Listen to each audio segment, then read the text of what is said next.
সুন্নতে খতনা করাতে কারা বেশি দক্ষ, প্রাতিষ্ঠানিক ডিগ্রিধারী চিকিৎসক নাকি বংশ পরম্পরায় শিক্ষিত হাজাম? এমন বিতর্ক চারদিকে। এখনও হাজামরা খতনা করান পুরনো পদ্ধতিতে। হালামলে যুক্ত হয়েছে কিছু ওষুধ আর সরঞ্জাম।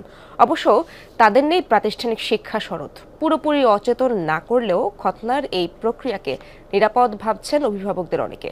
বিস্তারিত জানাচ্ছেন তানভীর সিদ্দিক টিপু। সিলন ফ্যামিলি ব্লেন্ডের কড়ালিকার আর সতেজ সাদের পারফেক্ট ব্লেন্ডে স্বপ্নেরা মেলুক টানা।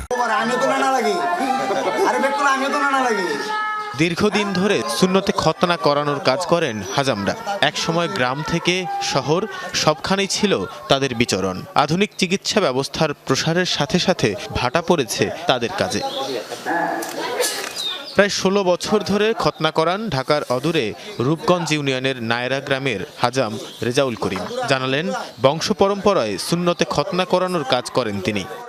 আমি এই কাজটা শিখেছি আমার বাবার থেকে। আমার বড় বাবাও করছে, দাদাও করছে, আমার বাবাও করছে, আমার চাচাও করছে, এবং আমরা এখন বর্তমান আমরা 4 জন লোক আছি। গ্রাম বাংলায় সুন্নতে খতনা করানোর কাজে এখনও ডাক পড়ে তাদের। আধুনিক ছুরি, কাঁচি, ব্যান্ডেজের ব্যবহার ছাড়াই পুরনো কাপড় আর কাঠের কিছু যন্ত্রপাতি দিয়েই কাজ সারেন তারা। তবে অস্ত্রোপচার বিষয়ে প্রাতিষ্ঠানিক শিক্ষা না থাকলেও আন্দাজ আর অভিজ্ঞতায় মেপে দিচ্ছেন ইনজেকশন।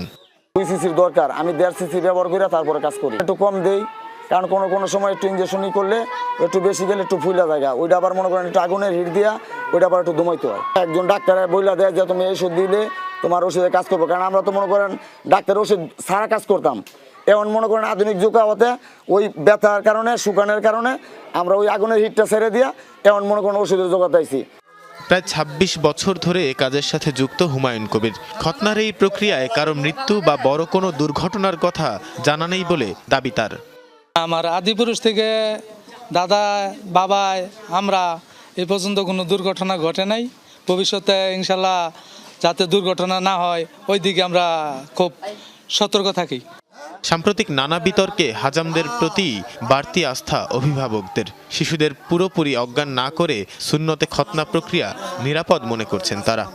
ভয়টা কাজ করেও, প্লাস যে আজম দিয়ে করে না, আমার বাবা করছে, দাদা করছে, তার বাবা করছে, আমি করছি, আমি তো সুস্থ আছি। আমাদের পর্যবেক্ষণে আধুনিক প্রাচীনতম যে পদ্ধতিগুলো আছে, বাপদাদারা যেগুলো করে আসছে, ওই পদ্ধতির আমাদের কাছে ভালো মনে হয়।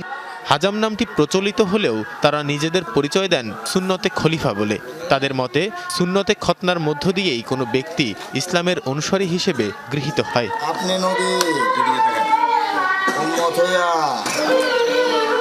তানভীর সিদ্দিক টিপু, যমুনা নিউজ, ঢাকা।